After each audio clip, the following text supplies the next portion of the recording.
Hello बच्चों, जिक knowledge में आपका बहुत बहुत स्वागत है। इस वीडियो में हम वैलेंसी, एटॉमिक साइज, उसका trend, metal, metalloid, non metal और मेटल का जो ट्रेंड है और नॉन मेटल का जो ट्रेंड है उसको जानेंगे। तो वीडियो को आप एंड तक जरूर देखिए। ये टॉपिक आपके लिए बहुत ईजी होने वाला है। एग्जाम में आप टॉपिक को बहुत ही लेंदी लिखते हैं, लिखने में बहुत समय खर्च हो जाता है, उस समय को बचाना चाहते हैं तो वीडियो को आप एंड तक जरूर देखिए। चलिए मेरे साथ देखो, सबसे पहले शुरू करते हैं वैलेंसी से। वैलेंसी, वैलेंसी क्या होती है? बहुत ही सिंपल तरीके से लिखेंगे। Valency outer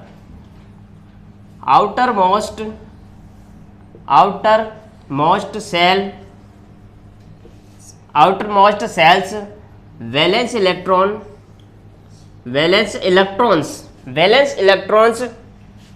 outer most shells valence electrons. Outermost shell के अंदर जो वैलेंस इलेक्ट्रॉन्स है उन्हें हम क्या बोलते हैं? वो क्या होती है? वैलेंसी होती है।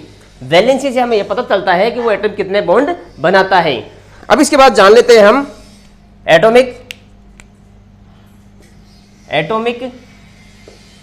साइज कि एटॉमिक साइज क्या होती है। इसको एक वन वर्ड में बोले तो क्या बोले? Distance. Atomic size means distance. Atomic size का मतलब क्या होता है? डिस्टेंस। तो हम लिखेंगे यहां पर distance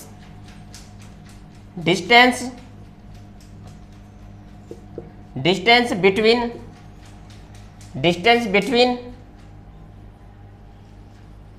centre of the nucleus and distance between centre of the nucleus and outermost shell. तो एटॉमिक साइज में क्या है कि डिस्टेंस किसकी डिस्टेंस है? ये देखो, एटॉमिक साइज का मतलब डिस्टेंस। एटॉमिक साइज का मतलब डिस्टेंस। और डिस्टेंस किसके? जो न्यूक्लियस के जो सेंटर है और जो आउटर मोस्ट सेल है उसके बीच की जो डिस्टेंस है उसको बोलते हैं हम एटॉमिक साइज। उसे क्या बोलते हैं? हम एटॉमिक साइज बोलते हैं। एटॉमिक साइज के बाद में है इसका ट्रेंड। जान लेते हैं हम इसका ट्रेंड क्या है। देखिए, सबसे पहले तो ट्रेंड में क्या होता है? एक तो दो बातें होती है, डिक्रीज होती है और इंक्रीज होती है। ये डिक्रीज होती है और इंक्रीज होती है। कौन इंक्रीज होता है, कौन डिक्रीज होता है? डिस्टेंस। तो देखिए, एटॉमिक साइज किस पे डिपेंड है? डिस्टेंस पे। डिस्टेंस आपके माइंड में होना चाहिए। तो देखिए यहाँ पर डिस्टेंस क्या, अब देखो डिस्टेंस को क्या बोलूं मैं? Atomic size. क्या बोलूं? Atomic size. तो पहला पॉइंट लिखता हूं मैं इसका, एटॉमिक साइज। एटॉमिक साइज क्या होगी? डिक्रीज। अब डिक्रीज किसके अंदर होती है? डिक्रीजेज। एटॉमिक साइज डिक्रीजेज किसके अंदर डिक्रीज होती है?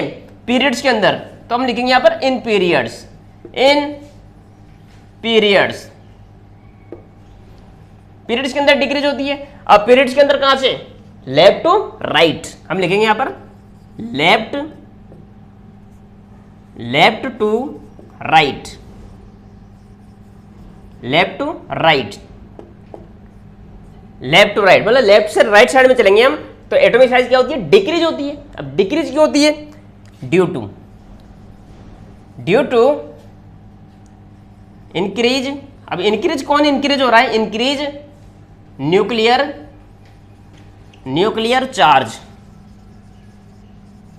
चार्ज इंक्रीज होने की वजह से एटॉमिक साइज डिक्रीज होती है। क्योंकि अब यहां पर न्यूक्लियर चार्ज इंक्रीज हुआ, कैसे पता चला?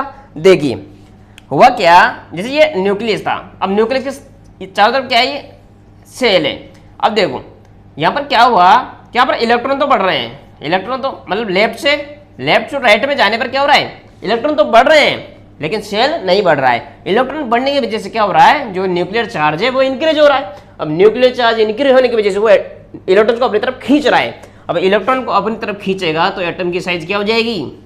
छोटी हो जाएगी। अब एटम छोटा हो गया, इसका मतलब डिस्टेंस पे फर्क पड़ा क्या? यस, डिस्टेंस कम हो गई।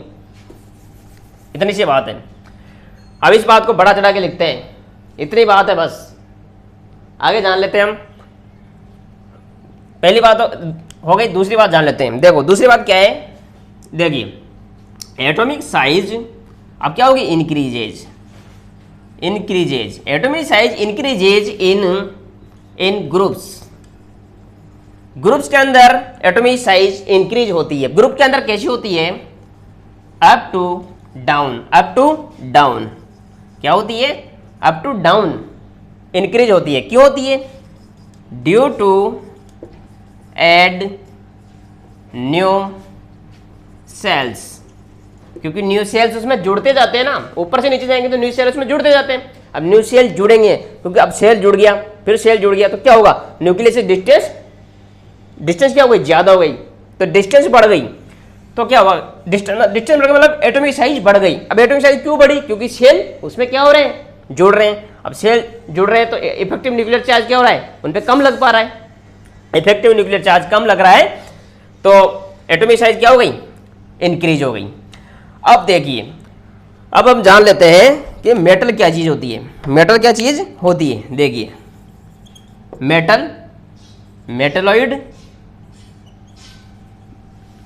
मेटलॉइड और होती है non metal.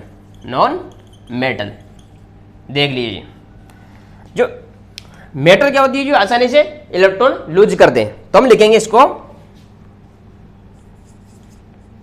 Loose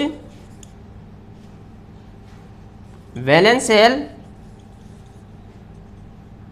electrons easily.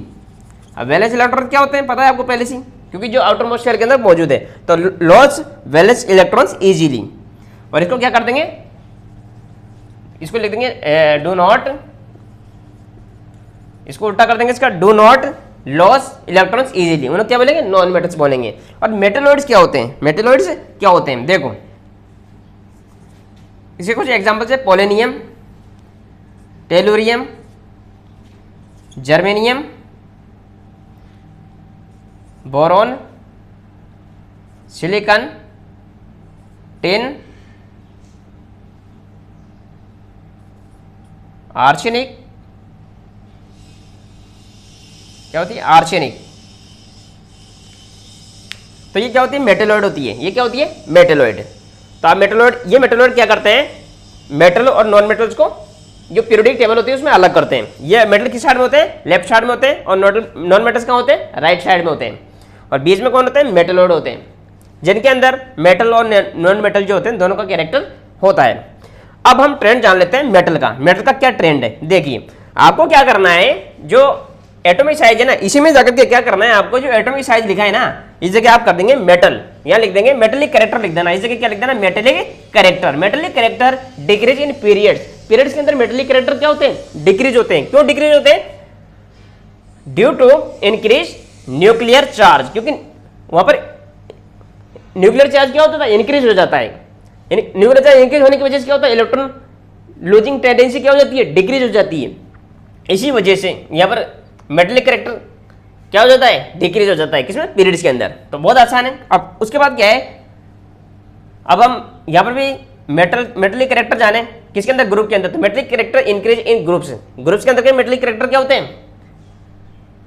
Group के अंदर मेटेलिक कैरेक्टर क्या होता है? इंक्रीज होता है। अब इंक्रीज क्यों होता है? क्योंकि उसमें नया सेल जुड़ता, न्यू सेल है वो क्या होता है? जुड़ता जाता है। और न्यू सेल जुड़ने की वजह से जो इफेक्टिव न्यूक्लियर चार्ज क्या हो जाता है? कम हो जाता है।